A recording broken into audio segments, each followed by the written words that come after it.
नमस्कार। मैं प्रोफेसर मीना श्रीवास्तव, शासकीय कमला राजा कन्या स्नातकोत्तर स्वशासी महाविद्यालय ग्वालियर में इतिहास विषय की प्राध्यापक और विभाग अध्यक्ष हूँ।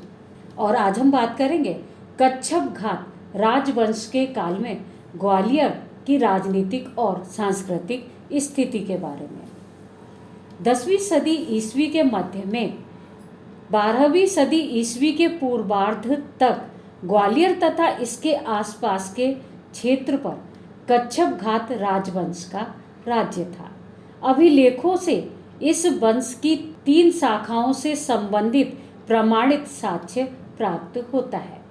कच्छप घाट शासकों का सुहानिया जो कि मुरैना जिले में है, गोपाचल जो कि ग्वालियर में है, धूपकुंड जो कि शिवपुरी के पास है तथा नरवर पर आधिपत्य स्थापित था।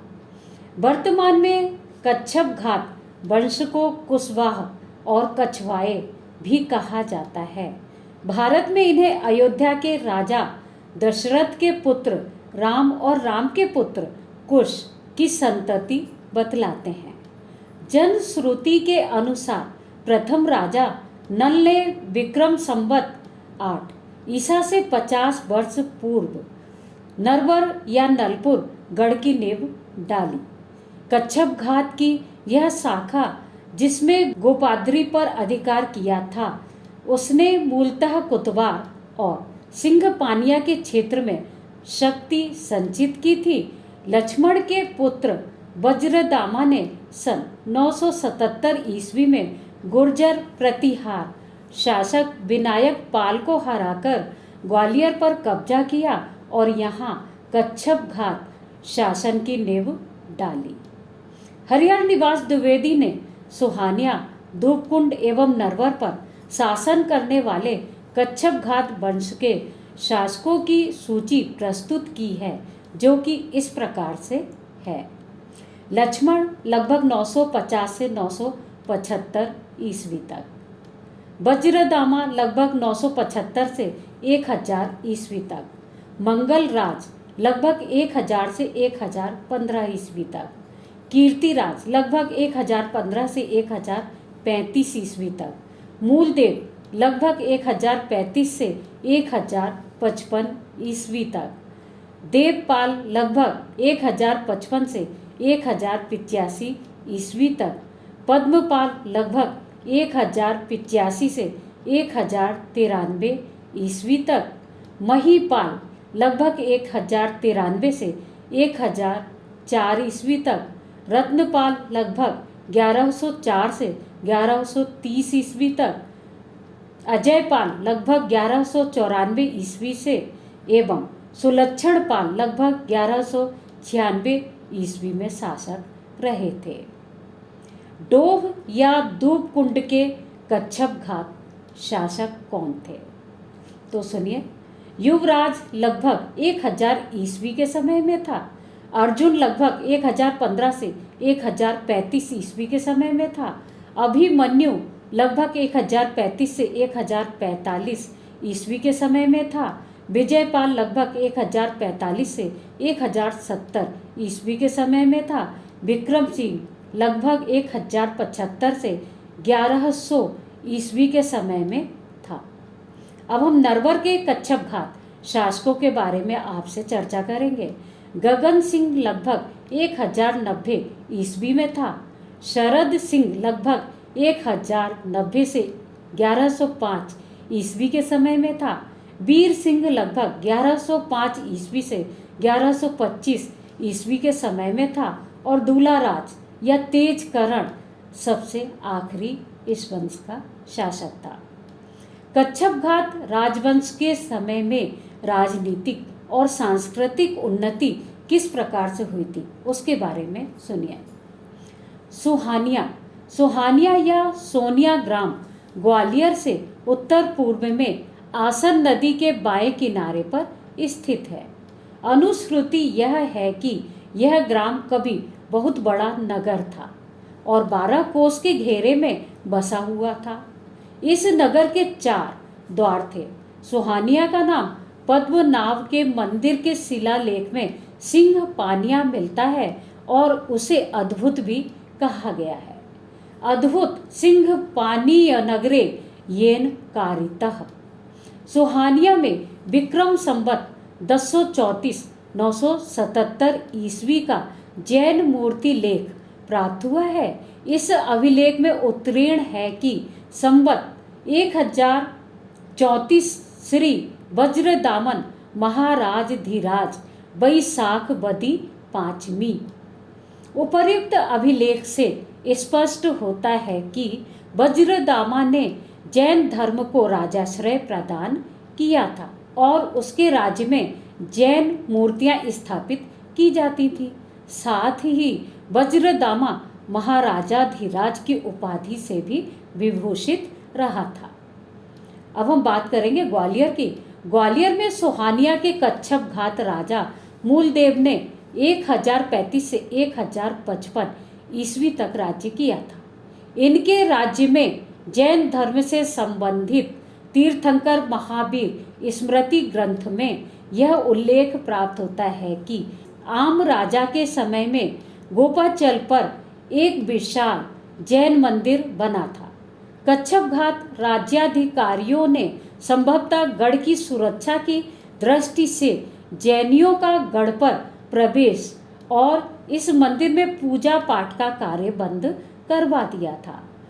मलधारी के अभय देव सूरी सुहानिया आए और उन्होंने मूलदेव त्रैलोक्य मल को उपदेश दिया। यह उपदेश के फलस्वरूप राजा ने समस्त जैन समुदाय को वर्धमान के मंदिर में पूजा अर्चना करने की अनुमति दे दी। अब हम बात करेंगे धूप कुंड जो कि शिवपुरी के निकट है उसके बारे में। ग्वालियर से लगभग 100 मील दूर शिवपुरी ग्वालियर मार्ग के बाईं ओर दुर्गम वन्य पर्वतों से 1.5 मील की दूरी पर डोभ नामक ग्राम में डोभ कुंड है, जिसे डूब कुंड प्राचीन चढ़ोब भी कहा जाता है। वर्तमान में इसके चारों ओर आदिवासियों का निवास है और यहाँ अनेक जैन मूर्तियाँ बिखरी पड़ी हैं। विक्रम संवत 1145 से 1188 में डूब कुंड के जैन मंदिर में एक अभिलेख मिला है। इस अभिलेख में महाराज विक्रम सिंह का उल्लेख मिलता है। अभिलेख से ज्ञात होता है कि डोब नगर में महाराज विक्रम सिंह ने ऋषि और दाहड़ नाम के 2 जैन महानुभावों को श्रेष्ठिन नगर श्रेष्ठ या सेठ की उपाधि दी थी। डोभ के विशाल जैन मंदिर के निर्माण के लिए विजय कीर्ति नामक जैन ने नगर निवासियों को प्रेरित किया था। इस जैन मंदिर के निर्माण और सेवा पूजा आदि की व्यवस्था कच्छप घात राजा महाराजाधिराज विक्रम सिंह ने की थी। अब हम बात करेंगे कच्छप घात राजवंश के समय में वैष्णव धर्म। ग्वालियर का सहस्त्र बाहु अथवा सास बहु मंदिर गोपादरी या ग्वालियर किले का सहस्त्र बाहु, जिसे कि आजकल सास बहू का मंदिर कहा जाता है, विक्रम संवत 1150 सन 1093 का अभिलेख जो सास बहू के मंदिर के प्रथम भाग में दोनों ओर शिला पट्टिकाओं पर उत्कीर्ण है। इस शिलालेख की लिपि नागरी और भाषा संस्कृत है। इस अभिलेख से ज्ञात होता है कि इस मंदिर का निर्माण एवं मूर्ति की स्थापना का कार्य राजा महिपाल देव 1093 से 1105 ईस्वी तक के राज्यकाल में 1093 ईस्वी में हुआ था। महिपाल देव से पहले पद्मपाल 1075 से 1080 तक राजा था। पद्मपाल ने इस विशाल पद्मनाथ या विष्णु मंदिर का निर्माण आरंभ करवाया था। मंदिर का निर्माण पद्मनाभ के जीवन काल में ही हो गया था, परंतु उसकी मृत्यु हो जाने के कारण मंदिर में मूर्ति की स्थापना का कार्य उसके उत्तराधिकारी महिपाल ने पूर्ण करवाया और मंदिर संबंधी सभी व्यवस्थाएं उन्होंने की। अभिलेख से ज्ञात होता है कि इस विशाल कनकाचल अर्थात मंदिर के भीतर श्रीपति विष्णु की स्वर्ण प्रतिमा विराजमान थी। इस मूर्ति का मुकुट स्वर्ण का था, जिसके मध्य में मणि जड़ा था। देव मूर्ति के लिए पन्ना जड़ित हार, रत्नों से अलंकृत स्वर्ण माला तथा हाथों में पहनाने के लिए रत्न जड़ित 4 कंगन और केयूरों, कोहनी के ऊपर पहनने वाला आभूषण, बाजूबंद की जोड़ी कच्छप घात राजा महिपाल ने मंदिर को दी थी। इन आभूषणों एवं अन्य पूजन संबंधी विस्तृत विवरण हमें शिलालेख में आज भी द्रष्टव्य होता है, क्योंकि सहस्त्रबाहु के मंदिर में गोपाचल गढ़ पर हमें ये शिलालेख आज भी प्राप्त है। इसके बाद हम बात करेंगे कच्छप घात शासकों के समय में शैव धर्म। ग्वालियरगढ़ का छोटा सास बहू का मंदिर बड़े सास बहू के मंदिर के निकट ही है, जो संभवतः या बड़े मंदिर का ही अंश प्रतीत होता है। जनश्रुति के अनुसार इस मंदिर में शिवजी स्थापित थे। इसके बाद हम बात करेंगे सुहानिया का ककनठ शिव मंदिर।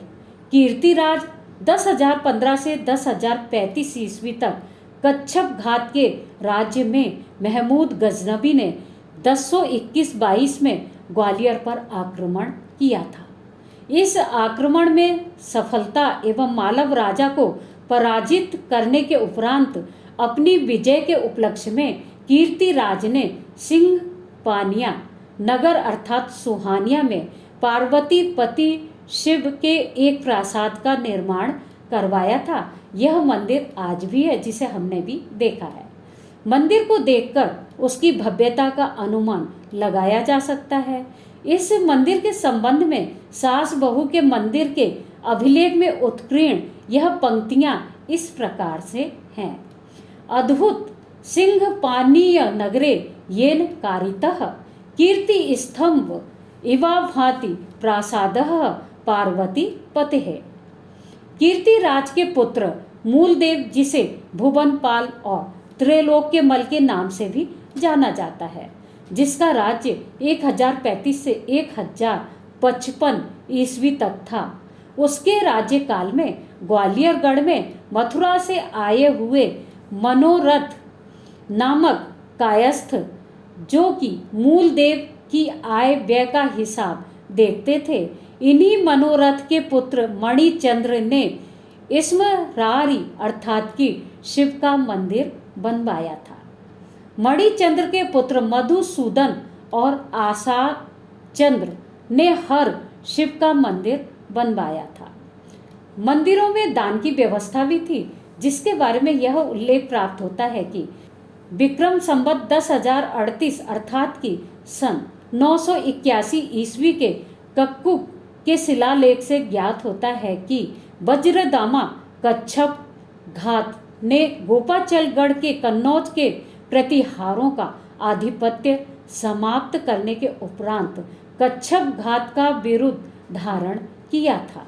इस विजय के उपलक्ष्य में वज्रदामा ने विशुद्ध स्वर्ण से अपने आप को तौला और तुलादान किया। डोब या दो कुंड के विक्रम संवत 1145 सन 1088 ईस्वी के जैन मंदिर के शिलालेख से ज्ञात होता है कि कच्छप घात राजा विक्रम सिंह द्वारा दान दिया गया था। सास बहू के मंदिर के प्रस्तरों पर उत्कीर्ण है कि कच्छप घात राजा महिपाल ने विक्रम संवत 1150-1093 ईस्वी के अभिलेख में पद्मनाभ विष्णु के मंदिर निर्माण तथा दान आदि का उल्लेख है। पद्मनाभ के मंदिर पर 1200 ईस्वी में कुतुबुद्दीन ऐबक ने देव मूर्तियों और स्वर्ण रत्न भंडार पर अधिकार कर लिया था और मूर्तियों को तोड़ दिया। इल्तुतमिश ने सुहानिया के ककन मठ मंदिर को नष्ट किया। 1508 ईस्वी में नरबर में सिकंदर लोदी 6 माह तक रहा और मंदिरों को तोड़कर मस्जिद में परिवर्तित करता रहा। इस सबके बाद भी वर्तमान में मंदिर और मूर्तियों के जो अवशेष प्राप्त होते हैं, उनका पुनः जीर्णोद्धार किया जा रहा है। मूल्यांकन एवं निष्कर्ष। संपूर्ण उपर्युक्त अध्ययन के उपरांत यह कहा जा सकता है कि कच्छप घात शासकों के समय में उनकी अपनी राजनीतिक और सांस्कृतिक विरासत के प्रमाण आज भी उपलब्ध हैं और उनकी यशोगाथा का चिरस्थायी स्वरूप हमें द्रष्टव्य होता है। अतः स्पष्ट है कि कच्छप घात शासकों का क्षेत्र ग्वालियर, धूपकुंड और सुहानिया था। यहाँ पर उन्होंने मंदिर, मूर्ति आदि स्थापित कर संस्कृति के उत्थान में महत्वपूर्ण कार्य किया, जिसे कभी भी भुलाया नहीं जा सकता है।